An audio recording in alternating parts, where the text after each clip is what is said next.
ഇന്ത്യയിൽ മൊത്തം 2 മാസം ബില്ലിംഗ് സൈക്കിൾ ഇല്ല. ഇത് പറ്റിയൊരു പരിപാടിയാണ്. 1 മാസത്തെ ബില്ലിംഗ് സൈക്കിളിലേക്ക് വരണം. അതിനവർ കാരണം പറയുന്നതാ, ഇത് കുത്താനുള്ള എംപ്ലോയീസ് കൂടണം. നിങ്ങൾ കുത്തണ്ട, സ്മാർട്ട് മീറ്റർ വെച്ചാൽ മതി, പ്രശ്നം തീർന്ന്. എഫിഷ്യൻസി കൂടി, സമയലാഭം ഉണ്ടായി, കച്ചവട ലാഭം ഉണ്ടായി, ചെലവ് കുറഞ്ഞു. ഇതാണ് നമ്മൾ പറയുന്നത്. നിങ്ങൾ പോയി കുത്തി ഞങ്ങൾക്ക് തരണ്ട. അങ്ങനെയുള്ള ഒരു സംവിധാനം നിന്നിട്ട് കാലങ്ങളായി. നൂറ്റാണ്ട് പഴക്കമുള്ള സംവിധാനം കൊണ്ടുവന്നിട്ട് പറയാം പ്രൈസ് ഹൈക്ക്. എന്റെ രണ്ടാമത്തെ സെക്ഷൻ ഇത് കഴിഞ്ഞു, പ്രൈസ് ഹൈക്കുമായി ബന്ധപ്പെട്ട് കഴിഞ്ഞു. ഇതിന്റെ കൂടെ തന്നെ ഉപവാചകം രാവിലെ തുടക്കത്തിൽ പറഞ്ഞിരുന്നു. സർ, ഇനി എനിക്ക് 3 കാരണങ്ങൾ പറയാനുണ്ട്. ഈ public hearing null and void ആണ്, അൺഡെമോക്രാറ്റിക് ആണെന്ന് പറയാൻ അനുവദിക്കാം. കാരണം മലയാളത്തിൽ പ്രസിദ്ധീകരിച്ചിട്ടില്ല, ജനങ്ങൾക്കറിയില്ല. കാരണം കൃത്യമായി സിമ്പിളായി ന്യൂസ് പേപ്പറിൽ സിമ്പിളായി മനുഷ്യർക്ക് മനസ്സിലാവുന്ന ഭാഷയിൽ ഇവിടെ കാണിച്ച കള്ളി സാധാരണക്കാർക്ക് മനസ്സിലാവും. ഞാൻ ചോദിക്കട്ടെ, ഒരു കൃത്യമായ രീതിയിൽ 111 പേജുള്ള പ്രപ്പോസലാണ്. ഇത്രയും ലേൺഡ് ആയിട്ടുള്ള, ഇത്രയും എഡ്യൂക്കേറ്റഡ് ആയിട്ടുള്ള, ടെക്നിക്കലി സപ്പോർട്ടുള്ള, നിയമപരമായി സപ്പോർട്ടുള്ള ഒരു കമ്മീഷന് 111 പേജുള്ള പ്രപ്പോസൽ ഇതിൽ കൊടുത്തേ. നമുക്ക് ഒരു ന്യൂസ് പേപ്പറിന്റെ നമുക്ക് മനസ്സിലാവില്ല, ഇവർക്ക് മനസ്സിലായാൽ മതി. ആ 111 പേജുള്ളത് സാറിന് അറിയോ? റെഫർ ടു സുപ്രീം കോടതി verdict sir. Environment impact assessment act, അത് സെൻട്രൽ ഗവൺമെന്റ് 5-6 വർഷം മുമ്പ് കൊണ്ടുവന്നപ്പോഴേ, EIA ഇമ്പാക്ട് ആ അസസ്മെന്റ് ആക്ട് കൊണ്ടുവന്നപ്പോഴേ ജനങ്ങൾ ഒരുപാട് ആൾക്കാർ ഇമെയിൽ അയച്ചു, ലക്ഷങ്ങൾ ഇമെയിൽ വന്നു. അങ്ങനെ ഇവര് ആ ഇമെയിൽ വന്നു എന്ന് പറഞ്ഞ് തുടങ്ങുമ്പോഴാണ് സുപ്രീം കോടതി ഇടപെടുന്നത്. നിങ്ങൾ എങ്ങനെയാണ് ഈ നിയമമായിട്ട് മുന്നോട്ട് പോവുക? കാരണം ഇതിൽ 10-29 ഭാഷ സംസാരിക്കുന്ന മനുഷ്യന്മാരുള്ള നാടാണ്. നിങ്ങൾ ഇംഗ്ലീഷിലാണ് EIA ഡ്രാഫ്റ്റ് ബിൽ അയച്ചിരിക്കുന്നത്. ഇത് നോക്കി ഇവരെങ്ങനെയാണ് റിവ്യൂ നടത്തുക? സർ, ഈ കാണുന്ന പ്രപ്പോസൽ വായിച്ച് മനസ്സിലാക്കാൻ എന്ത് എഫേർട്ടാണ്. 4-5 കല്ലുകൾ വെച്ച സാധനമല്ലാതെ കൃത്യമായി മലയാളത്തിൽ എഴുതി തയ്യാറാക്കിയ ക്ലാസുകൾക്ക് സംഘടിപ്പിച്ചില്ലേ? അതുപോലെ വാർഡ് സഭകളിൽ ക്ലാസ് കൊടുക്കാൻ പറ്റുന്ന സെക്ഷൻ ഓഫീസേഴ്സ് ഇവർക്ക് എന്തുകൊണ്ട് ആ തരത്തിൽ ചെയ്തില്ല? ഗ്രാമസഭകൾ ഉപയോഗിക്കാം, വാർഡ് സഭകൾ ഉപയോഗിക്കാം, അച്ചടിക്കാം, ഒരു ചെലവും കേസിപ്പിക്കില്ല. ഒരു 15 ഇവിടെ 1 മണിക്കൂർ ചെലവഴിച്ചില്ലേ? 15 മിനിറ്റ് ഗ്രാമസഭയിലും വാർഡ് സഭയിലും കൊടുത്താൽ മതി സർ. അത് ചെയ്യില്ല.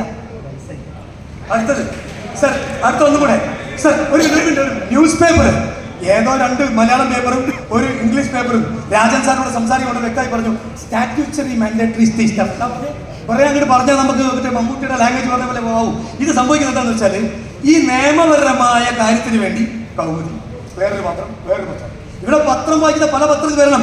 ഇത് കൃത്യമായി മലയാളത്തിൽ പ്രസിദ്ധീകരിച്ച് കാര്യകാരണസനം എഴുതി ലഘുലേഖ വിതരണം ചെയ്ത് വാർഡ് സഭയും ഗ്രാമസഭയും എടുത്ത് വേണം മുന്നോട്ട് പോകാൻ. സാർ, ഞാൻ ഇന്നൊരു കാര്യം, ഒറ്റ കാര്യം സാർ, ഇവിടെ കാസർഗോഡ് വയനാട് നിന്നുള്ള എത്ര പേര് കേട്ട്? കണ്ണൂരിൽ നിന്ന് പേരുണ്ട്? ഒരാള്. എനിക്ക് തോന്നുന്നത് 6 പേരേ ഉള്ളൂ മൊത്തം 3 ജില്ലയിൽ സർ. ആ 3 പേര് 6 പേരേ ഉള്ളൂ മൊത്തം ജില്ലയിൽ. സാറേ, 4 ജില്ലയിലുള്ള ആൾക്കാർ ഇവിടെ വരണ്ട.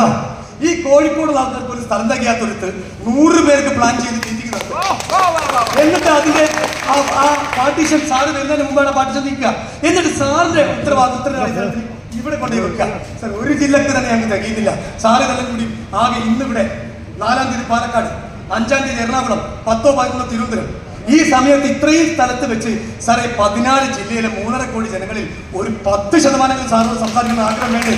അതുകൊണ്ട് സാറിന്റെ ഈ ഡെമോക്രാറ്റിക് മൈൻഡ് സെറ്റ് വെച്ച്, സാറിന്റെ ഈ ഇൻക്ലൂസീവ് മൈൻഡ് സെറ്റ് വെച്ചിട്ട് ഇന്ന് സാറ് കാണിച്ചു വെച്ച സാധനങ്ങളുണ്ടല്ലോ, ആ ഒരു സാധനം വെച്ച് സാറിനോട് പറയാണ്, സർ പ്ലീസ് ഡു കണ്ടക്ട്. അല്ലെങ്കിൽ ഇന്നിൽ നടക്കുന്നത് കള്ളൻ പോയിട്ടാണ് ആം ആദ്മി പാർട്ടി ഇവിടെ പറയാൻ ഉദ്ദേശിക്കുന്ന പോലെ തന്നെയാണ്.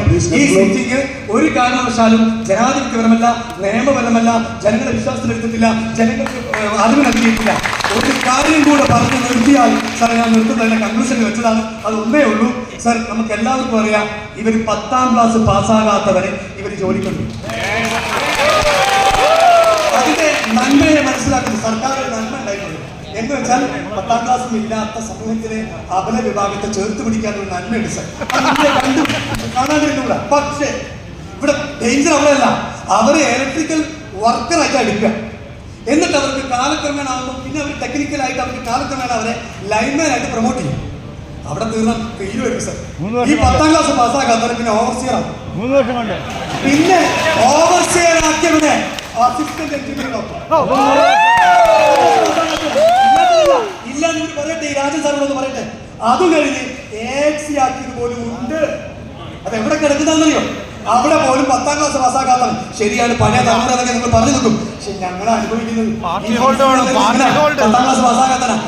എന്റെ സംശയം, ഇങ്ങനെയുള്ളവരെ ഒരു മിനിറ്റ്, കേന്ദ്ര ഗവൺമെന്റിന്റെ നിലപാടായിരുന്നു ITI പഠിച്ചു വേണം സർ, ITI ക്വാളിഫൈഡ് ആകണം എന്നായിരുന്നു നിയമം. ഈ നിയമം അതിജീവിച്ചാണ് നമ്മൾ 10ാം ക്ലാസ് കുഴപ്പമില്ല, സമൂഹത്തിൽ പഠിക്കാൻ പറ്റാത്ത അങ്ങനെയുള്ള പാപങ്ങളെ ചേർത്ത് നിർത്താൻ ഇത്തരം സ്കീമുകൾ നല്ലത്. പക്ഷേ ഇതിന്റെ ഉള്ളിക്കാക്കിയാണെങ്കിലും അവൻ ITI പഠിക്കാൻ വിടണ്ടേ? ആ വിദ്യാഭ്യാസം അവന് കൊടുത്തില്ല. അതുകൊണ്ട് രണ്ടാമത്തെ ലാസ്റ്റ് ആകാശത്തെ ഇവിടെ ചിരിച്ചുകൂടാ. ലാസ്റ്റ് സർ, അവസാനത്തത് ഈ പറയുന്ന ഡ്രൈവർ 1,12,000 രൂപയാണ് ഇപ്പൊ അയാളുടെ സാധനം. ഏതെങ്കിലും സാറിന്റെ ഭാഷ മോശമായി പോയി ഞാനൊന്നും പറയുന്നില്ല, ഈ സദസ്സിനെ വാങ്ങിച്ചുകൊണ്ട് മിണ്ടാണ്ടിരിക്കുന്നു. കാരണം ഈ ആൾക്ക് എങ്ങനെയാണ് 1 ലക്ഷം, ഞങ്ങളുടെ ഡ്രൈവർമാർക്ക് 2 ലക്ഷം കൊടുക്കുന്ന ഇഷ്ടമാണ്, പക്ഷെ നിങ്ങൾ ആദ്യം എഞ്ചിനീയർക്ക് 1 ലക്ഷം കൊടുക്കുക. അപ്പൊ ഈ തരത്തിൽ ഇൻബാലൻസ്ഡ്, അൺതോട്ട്ഫുൾ, അൺഓർഗനൈസ്ഡ് ലൂട്ട് ഉണ്ട്.